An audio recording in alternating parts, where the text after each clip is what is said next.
Hello and welcome back to the Clean Sailors podcast, all about sea, marine, sailing and keeping it clean.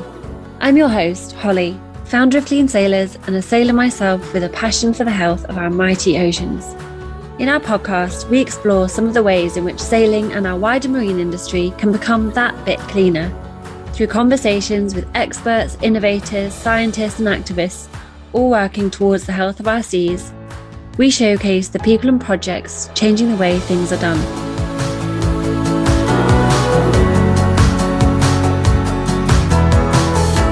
In this episode, we'll talk about Antifoul. Now, for those of you listening who own boats or work on boats, you'll understand full well the time and energy and cost that goes into priming, protecting and scrubbing our bottoms. Since at least the ancient Egyptians, recorded accounts have referred to the variety of marine creatures that make their home on the bottom of our boats. These creatures can be particularly pesky for a number of reasons. They create drag and slow down the pace of our vessels through the water. They increase our fuel consumption, which is not great for emissions. And for wooden boats, well, they can burrow into the planking and break down the strength of those fine materials that already separate us from the seas we sail. And since ancient Egyptians, at least, sailors and seafarers have been trying various substances and techniques to prevent weeds and barnacles from making home on our hulls. From hot wax and tar to copper sheathing and lead cladding by the ancient Greeks, the quest for an effective biocide has taken various forms. Antifouling is a necessity at sea, but antifoul paint is releasing millions of tons of microplastics and other chemicals into our waters.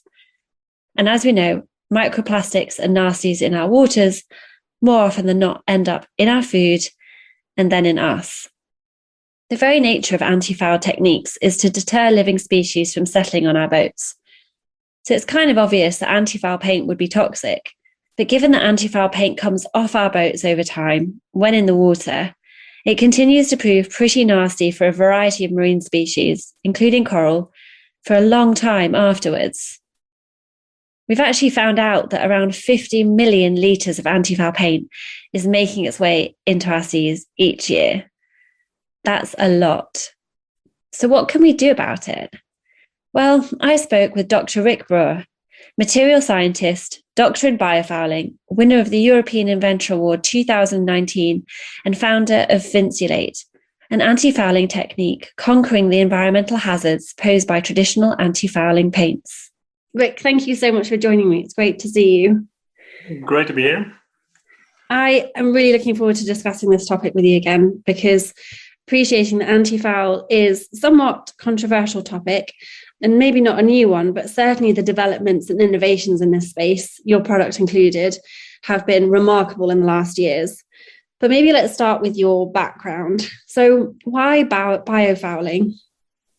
If you look back at why I choose this topic, it's a bit of a strange story. I used to like the biology when I was in school, but I thought, well, is that typically something I want to make my job out of? So I wasn't sure, so I decided to start studying material science. And by the end of my studies, I came across this position, this kind of graduate position in a research institute. And in this institute, they were doing corrosion research, which was my main topic back then. And besides that, they were doing anti-fouling research into environmental friendly anti-fouling technology. And somehow that point I was triggered by the biofouling topic. Looking back, it's probably because I always liked the biology, I always liked nature. So that's probably the main reason why I was attracted to it. And that's 25 years ago. And I started loving it because of the combination of material science and biology. And I think that's the main reason why I wanted to get involved into biofouling and the environmental friendly anti-fouling technologies. Because to confirm, biofouling begins when we've got these tiny waterborne organisms and they go from being free floating in the water body to attaching themselves onto a surface, right? And they become somewhat stationary in their lifestyle and they cling on and they hold tight and they just keep, I guess, growing and proliferating. And then other species and organisms kind of join them for this kind of biofouling party. So obviously anti-fouling is then making sure that that doesn't happen on some surfaces, underwater surfaces, such as our hulls, right? Yeah, that's correct. Anything that grows can also grow onto the surfaces. Just to give you an idea, why would an animal grow on a surface? Normally, an organism would have to walk around freely to get the food. But if you look in the oceans, if you sit tight and you're in a flow, in a current, a lot of the food, a lot of the nutrients, they just float by. So for some organisms like barnacles, like mussels, for them it's easier just to sit tight and wait for the current to bring along the food. That's a really good point and a really good visualization. Part of me is thinking, I wish that could happen to me. Like food passing by and you just kind of have minimal amount of effort to get it. But it's an important visualization, right? Because obviously we're talking about, say, the bottom of piers and anything stationary in the water, but obviously stationary boats, but also moving boats. I mean, biofouling happens pretty much consistently in an underwater environment, as long as the speed is kind of slow enough that organisms can attach. Is that fair? Yeah, it starts, I think, within half an hour after deploying a boat or putting some structure into the water. It starts right away with bacteria, with the microfouling. And depending on where you are in the world, in tropical environments, of course, the growth is much faster. Here in Europe, growth in wintertime is not so fast. It's almost neglectable. And in summertime, it can go really fast because then the organisms, they know, well, I have some months to grow. There's enough light, there's enough food. So if you go to the Arctic zones, even there, you have a lot of biofouling because, also there's life. It's only in a different pace. That's a really good point, because I was actually about to say, surely water temperature plays into it, and I guess it does in some respects, right? But naturally, there's going to be organisms that proliferate really well just in nutrient-rich waters, such as the Arctic and Antarctic. Yeah, you even see the difference. So water temperature is really important. Sunlight, of course, is important for some creatures like algae, but also the source of nutrients. So sometimes you have a place around the world where there's not such warm water, but there's a lot of nutrients. So if you look at the Pacific, for example, there's a lot of nutrients coming from really down the ocean seabed. So the water doesn't need to be high still to have a lot of growth. And also those places where I guess you get upwelling, where you get sort of shells and otherwise, and nutrients are pushed towards the surface. It just creates this really fertile environment, doesn't it, for things to grow? Yeah, exactly. So it's coming up from the oceans, but also the deltas, the estuaries where the rivers come into the oceans. Also typically a place where, the water is nutritious and there's a lot of growth. And you're an inventor, right? I appreciate you've got an exceptional scientific background, and I know that you obviously nature's very important to you. And you also enjoy spending time in the water. So what, in some ways, was it about your experiences here that gave you some inspiration around biofoul, right? And that sort of your innovative anti-foul solution? Yeah, so if you look at nature, of course, there are organisms that use chemicals, that use toxins to prevent growth. But there's also a lot of places in nature where without any chemicals, without any toxins, the creatures, they still stay free of fouling. And that's quite peculiar. And then when you're doing research, you start investigating, you start thinking of, well, which creatures have a lot of growth, which creatures don't have growth. You start investigating the reason why. And that's actually when you come across one principle in nature that I've started utilizing, and that's the principle of spines, of hairs, so the fibrous structures. Because there, if you look at a sea urchin, which is a nice example, you don't see any growth in it. But also, if you look at the pelage of a mammal, for example, it also gives a protection, also makes sure that there's no fouling can attach. If you look on land, look at the thorns of a rose or those kind of things. If you have organisms try to protect themselves, sometimes they have these needles. So it's a common principle in nature, and that we have developed in such a way that you can also make it in an artificial spiky surface. And it was sea urchins in particular that you found quite interesting, right? What was it about those? I mean, I appreciate that they're the spikiest, and whilst beautiful, you do stay clear no matter what size you are. What is it about that in particular as a species that maybe triggered something or gave you some route to your final product? Yeah, I think it's a combination. If you go out for a dive, you see lots of beautiful creatures, of course, but you also see that lots of surfaces get clogged with fouling, with barnacles, mussels. They tend to stick anywhere. And then if you look at the sea urchin, there's no growth on them at all. And so it's almost like seeing is believing. So you see these sea urchins, and I have never seen any urchin with any growth on them. It's almost so frustratingly simple when you put it like that, because obviously anything that's super spiky is an incredible deterrent to anything coming near it or living on it, right? Yeah. No, and that's it. And of course, if you look more closely, there's more things involved. But the concept, the principle, it's quite simple. And then the trick is to get it into practice, to make a real product out of it. Which is a huge step, right? And I think it's interesting because we've talked for a while, but I appreciate that even sharks too, and you mentioned like some mammals, but I was reading about sharks, and sharks obviously have quite a unique skin structure made of like tiny scales which help reduce the drag and ultimately also help prevent the sharks from being biofouled. And I guess like, an equivalent to shark skin maybe wouldn't work so well on boats because they're stationary for prolonged periods of time, and perhaps because can be relatively slow moving. Because you do see like barnacles growing on species such as whales, for example, but not sharks. I guess that does come down to a combination of skin structure and speed in that sense, right? There's some things that are actually more innovative and useful. Yeah, it's a combination. So it's indeed, they are always swimming, the sails they lie around more frequently. But it also has to do with, like you say, with structure, like this shark skin effect, which is, in my opinion, it has to do a lot also to do with the hydrodynamics. So I think if you would have a shark skin laying still, you would get growth on it. But still, the concept of structure, of texture, it's an interesting one. In the end, if you look at our product, for example, we started off with these very spiky structures. And at the moment, we are developing also much more smooth structures, really more like the pelage, like the skin of a mammal.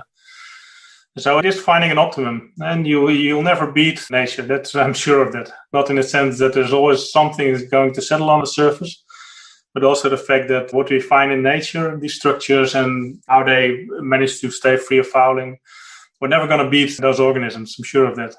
But I think you make a really interesting point, right? And I think that nature can be such an inspiration for innovation and doing things differently. And I think it's almost an inspiration that often we overlook, although it's all around us. I mean, you take like things like camouflage, and apparently the aerodynamics of bullet trains came from the kingfisher birds, and Velcro as a substance of two parts that stick together so well came from the structures of seeds, much like to your point about spines, but sort of hooks. So there's so much that's been inspired by birds and insects and sort of flora and fauna. I think in some ways it's almost, again, frustratingly simple, because once you see it, it's almost like, why did that have to be such a big innovation? It kind of feels so obvious once you've actually seen it. But I appreciate that's the role of the inventor, such as yourself. Yeah, but it's also if you look at it in a plain or flat way, it's not even the invention is coming up with the idea, and then the long road. It's actually not the invention itself, but it's the getting to a commercial product without having too much negative effects. So you have to, in our case, you have to find a way to put these fibers on the surface without them detaching. So that's an interesting one. Yeah, you have to find optimum between hydrodynamics and anti-fouling performance. Those kind of questions. There's the questions when you get the idea, you don't think of those questions, but that's the things that come along when you start developing the industrial product. Which has been a huge journey, hasn't it, in some ways for you, and appreciating that.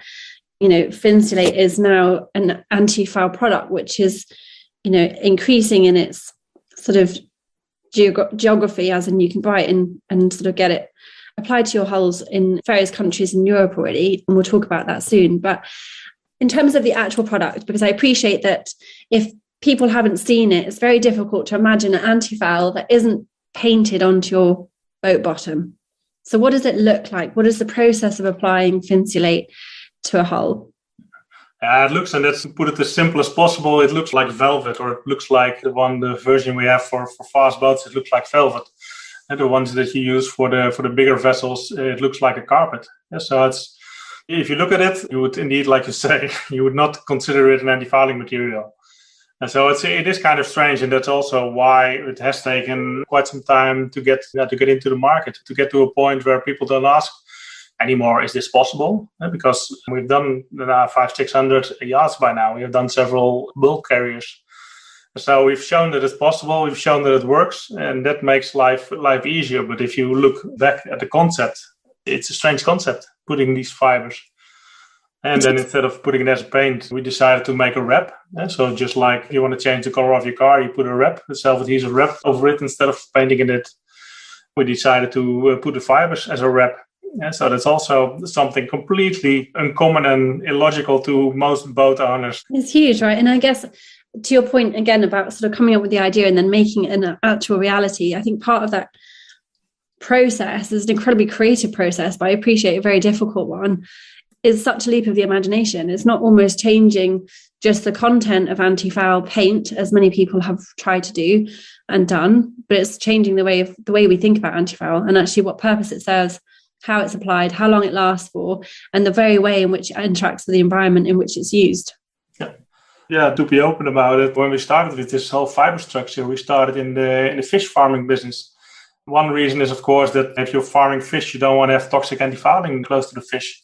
But the other one is also because in the beginning, we were not sure what it would do with the resistance, with the drag of a boat. So we wanted to try that first before putting a product in the market, which intuitively should increase the drag of a vessel. And so it's also, even for us as a company, it has been a road to accept that a product like this can work on a boat.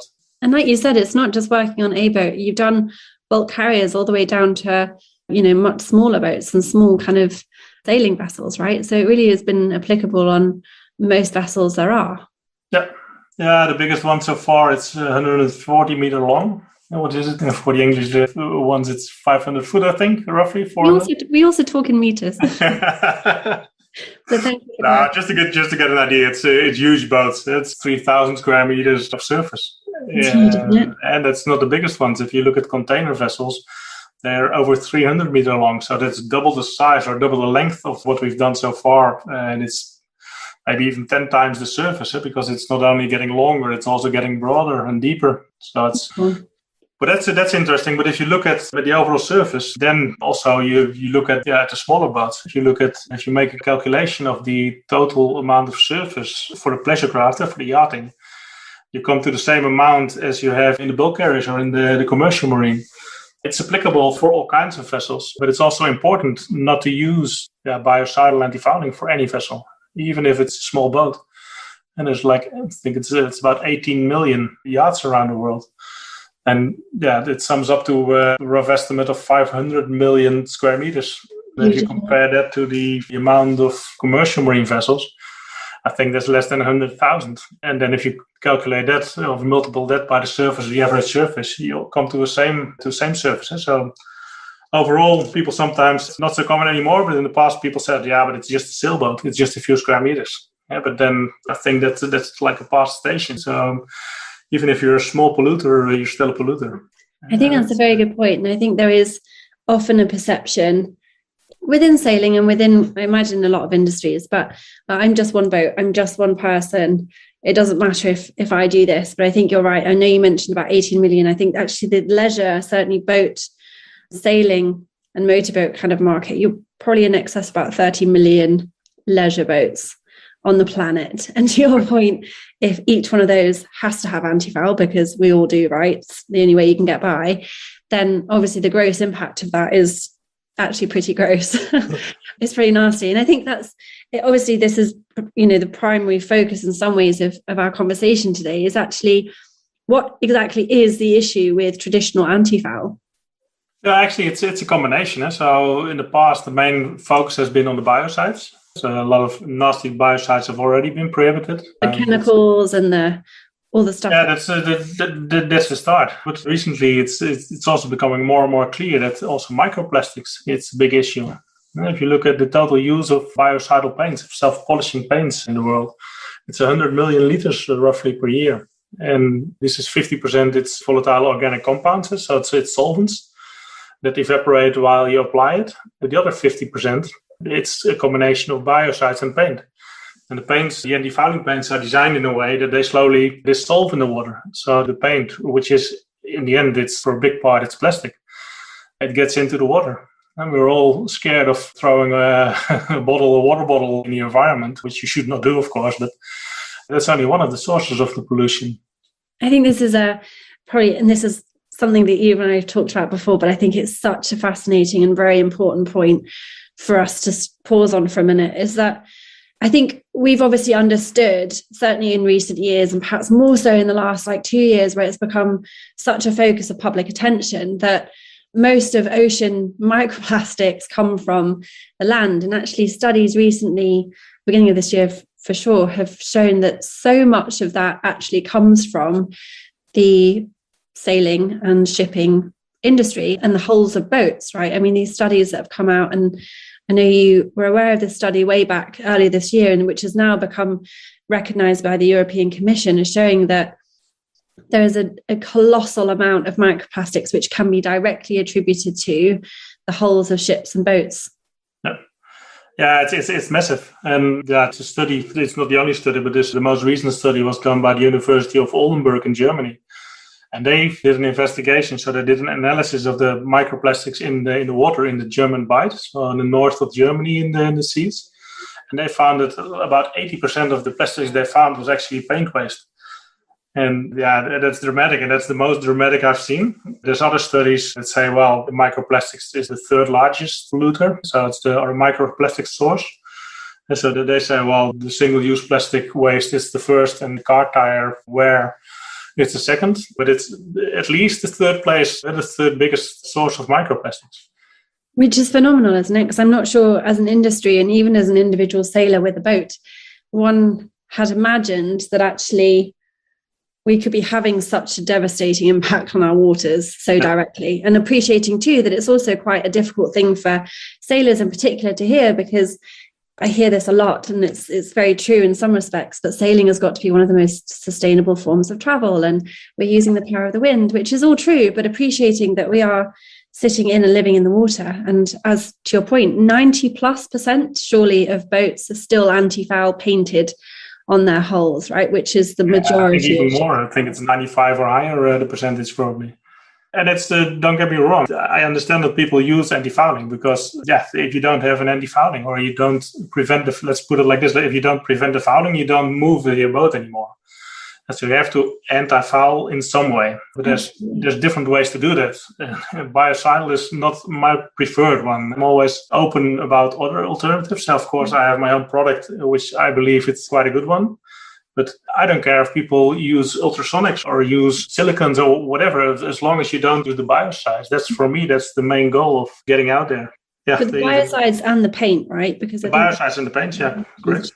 I think just to pause again on that point around the German Bight study, I mean, this is literally, and it's something that you very recently shared too, but quoting verbatim from the European Commission recognizing that particular study, they've said that it inverts the assumption that the most marine plastics come from land-based sources. And instead, in parts of the German Bight in particular, marine sources, shipping, far outweigh those based on land, which is the packaging, consumer packaging, which is huge. I mean, I guess, like we said, in some ways, it's a leap of the imagination to recognize a product which isn't traditionally painted on and then scrubbed off. And as I mentioned at the beginning, it's quite a laborious process to look after a boat and haul it out of the water every other season and scrub the bottom. And obviously in that process, whether it's being sandblasted or otherwise, you do see them being washed down and a lot of that material running into the water. So even when sailing or on using sort of boats and ships on the water, the paint is being broken down into that ecosystem. But obviously we're also actively removing it on land. And unfortunately, the way that a lot of our marina and boatyard environments are set up aren't also geared to capture that. So in some ways, a product like Finstulate solves for both of those issues, right? Because there isn't the whole pulling it out of the water every couple of years and sandblasting it and doing whatever else on the bottom to get the old paint off. It literally is like almost like a stick on, leave it for 5-6 years and pull it off. We hope then in the end. And it's, for us, it would be ideal if you have a product which can last 30 years, 25, 30 years. Now, what we've done this year, for example, is we've started doing more and more new builds, so new yachts that are delivered. And then you see that that's a really good moment because you don't have to remove the old anti-fouling paints. It's ideal to get started right away with Finsulate. And more recently, we even got some references now for 8 years, 7.5, 8 years usage. And still those Finsulated boats, they still are in pretty good shape. Some damages maybe, but in general in pretty good shape. So for the moment we say, well, we can guarantee 5 years, but the estimated lifetime is 10 years at least. Can you imagine 30 years, like 10 years, even 5 years is pretty much unheard of with anti-foul paint, right? Because obviously your bottom gets bumped and it naturally degrades in the water, and even stuff does grow on it regardless of anti-foul paint, right? And you often see these round the world races and sailors who almost midway through their racing have to hop over the side, tie onto the boat and start defouling on the way, right? Just because it's very impossible to stop things that want to stick to you. And that's it. And that's also what we say within Finsulate. We always say, well, it's not a perfect product. So also with Finsulate, you still need some cleaning. Of course, if you're continuously sailing, probably not. But as soon as you start mooring somewhere or have some fun time in a harbor, you will get some fouling. It's not the perfect product, maybe, but it's as good as it gets, I think, because there's always going to be a creature that will be able to settle on the surface. But when you say it needs some cleaning, to the normal everyday sailor, say, such as myself, cleaning your hull would mean taking it out of the water. You probably got various bits and pieces growing on there. It can be quite an arduous process to chip it all off, because these things are born to stick, right? Barnacles and otherwise. Describe even the process of cleaning, because I also think this is quite impressive around Finsulate. It's not as arduous, right, to get biofoul that has stuck onto your boat off.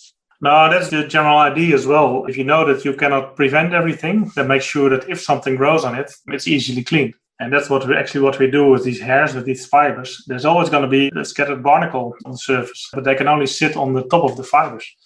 And if they sit on the top of the fibers, they cannot create the base plate, the footprint that they need to settle and grow. So even if they settle, they're still not really attached. And that's actually the case for most of the organisms. So you can have growth, sometimes some soft growth, like ascidians or whatever, but you easily wipe it off. As in with my hand? I still wouldn't recommend it, because if you go over a barnacle or mussel, there's always a chance of getting your hand hurt, of course. But in principle, yes, you can do it with your bare hands. And I think that's a very fascinating point, and it goes back to your, the pure invention and the genius in some ways of this product, right? And I don't say that lightly, is the surface area. And it's something that you've articulated well to me in the past, but again, worth dwelling on, is that actually by covering your hull in Finsulate, which is itself a structure of fine fibers, any organism can only attach to the very tip of either of those fibers, right? Imagine almost like your woolly jumper, and only on the ends of those little bits sticking up can a barnacle or microorganism attach itself. So you've effectively reduced the surface area of the hull in the first place to a much smaller percentage than what is it normally exposed to the waters through, antifoul paint and otherwise. Yeah, if you look closely, if you look under a microscope, you can see that there's maybe only 5%, 5 or 10% of the surface is covered by the fibers. It looks like a really dense structure. But if you look more closely, the surface area covered, it's only 5 to 10%. So like you said, you can't get these organisms creating their footprint because there isn't enough footprint for them to stick on. Exactly. So there's just 5% of the surface to sit on. Even if they would attach to one fiber, or maybe two or a few, still the attachment is never as strong as when they attach to a flat surface. And what do you, appreciating that the environmental merits of a product such as Finstulate are incredibly high and incredibly difficult to argue with, given not just the studies, but also our understanding of what goes into the makeup of sort of antifoul paints. But what would you say to a sailor, a boat owner, a marine or a boatyard who still wasn't sure about switching to cleaner antifoul products and practices? What would be like your one-liner to them to get them to really consider things differently? Ooh, a one-liner. You, if you want, you can have two. Yeah, I think you're enjoying nature as a sailor, especially as a sailor. You're enjoying nature. So for me, I'm not really an actual sailor myself, but for me, it doesn't really fit to be enjoying nature and to be polluting it at the same time. Mm. And that's a mindset. And I know that a lot of sailors, somewhere in the back of their mind, they know it, that it's not right what they're doing. And for a long time, of course, there's been the argument, but there's no alternative. But by now, there have been some good developments, and there are alternatives to toxic paint. And then really the question is, well, you want to enjoy nature, why do you pollute it? Mm-hmm. That's a very, very, very fair point. And I think also we're naturally placed because we see, the beauty of nature so frequently. And I know you perhaps don't necessarily sail, but I appreciate you love diving, that actually once you see that, once you can appreciate it, even from an intellectual and aesthetic level, that it's very difficult not then to want to protect it. And to your point, the solutions are good. Maybe to give you one more example of it. If you look at the corals, everyone is very concerned about the corals bleaching and dying. That's something with doing an environmental friendly antifouling, you will not change it because it has to do with global warming, with acidification. But no one seems to realize that the copper from the antifouling paints, it decimates the regrowth of corals. And there's been some studies in Australia that have shown it. So the speed at which larvae are reproduced, the corals reproduce through the larvae, it's only a tenth of the speed what you would have without all the copper around. Yeah, you go diving to the Great Barrier Reef, but at the same time, you're spoiling it with depleting copper from the antifouling paint. That's a really, really huge point as well. And I think it also just, again, intellectually, anything that's not native to that environment or any environment really is bound to have a positive or negative feedback loop. Normally, it's a positive feedback loop, which results in something slightly catastrophic, such as the coral analogy that you're referring to. But I mean, in terms of, again, to sailors, boat owners, mariners, and boatyards, how much more expensive is Finsulate, for example, than traditional anti-fouling products? And I think it's worth, obviously, us underlining here the time as well as cost, because you know how much time it takes to take a boat out of the water in a season, to get your little slot in the boatyard, to get it booked in to have the hull done, or in many cases, and in fact, probably most cases, people doing it themselves, which obviously is very time intensive and perhaps less cost intensive, but certainly more intensive in terms of environmental impact too, than getting it done professionally. So how much better is Finsulate from a time cost perspective for any of us using it? Actually, maybe it's a little bit difficult to put it in exact numbers, but what we see is that, of course, it's not a product you buy based on cost. So if you compare it to having an anti-fouling paint applied by a shipyard, we are comparable. So in that sense, people that don't do the work by themselves, but have it done by a shipyard, then the cost is comparable on a single installation. The only difference is, of course, that you have to remove the old anti-fouling paint. So that makes it a bit more cost intensive. But in general, we are really competing for price. We're not competing on price, but the price is competitive compared to a good anti-fouling paint. Mm-hmm. So if you're used to have it applied, there shouldn't be any reason why not to change to a product like Finsulate. If you look at the do-it-yourself people, there's a different story, of course. Like you say yourself, you do the labor as a boat owner, so you save a lot of cost there.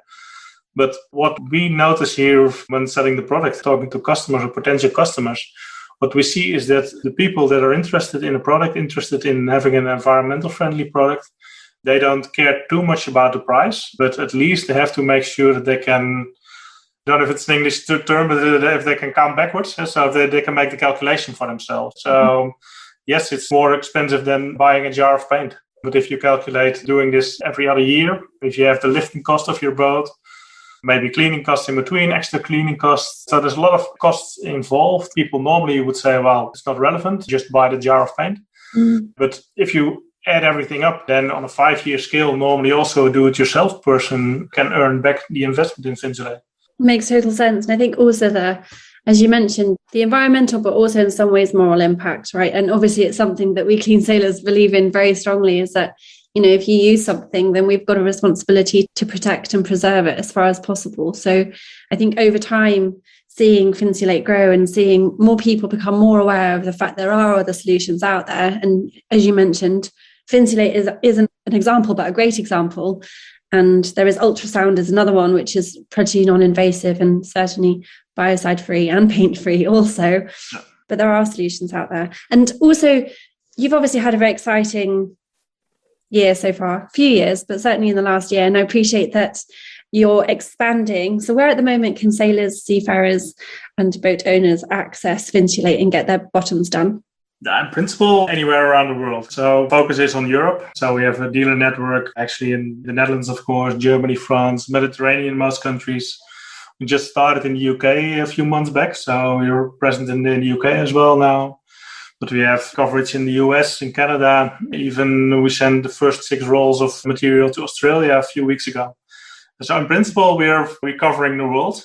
Of course, it's not like we have a massive turnover yet, but we are available around the world. That's very cool. And Rik, what do you see as your next kind of goal or the future, not just of perhaps anti-fouling, but perhaps you also as a water appreciator and an inventor and a scientist and obviously a business owner? What do you see the next couple of years being for yourself?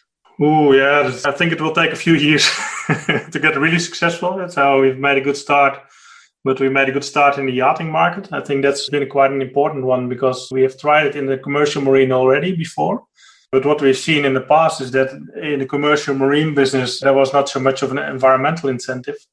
That's why we switched more to the yachting business. And in the yachting, it's picked up now. And what we see now, and we get more and more requests again from other countries. In Europe, we have several initiatives in Greece, for example, several boat owners in the Netherlands. We've done the first Navy vessel in the Netherlands, a small one, but still the first one. So I think the next big step is getting accepted in the commercial marine market. In the yachting market, I'm pretty sure we are accepted now as an alternative to the toxic paints. The next step is getting accepted in the commercial marine, and hopefully grow further towards markets like the offshore wind, for example. And so you have to have also protection against corrosion and biofouling. But then you have to guarantee like a 20 to 30 years lifetime. So that's the next step. But it's exciting. I can see it coming. The product itself, there's no reason why it should degrade. So I'm not afraid of 30 years lifetime. Of course, we have to start proving it, but there's no reason why it should not work.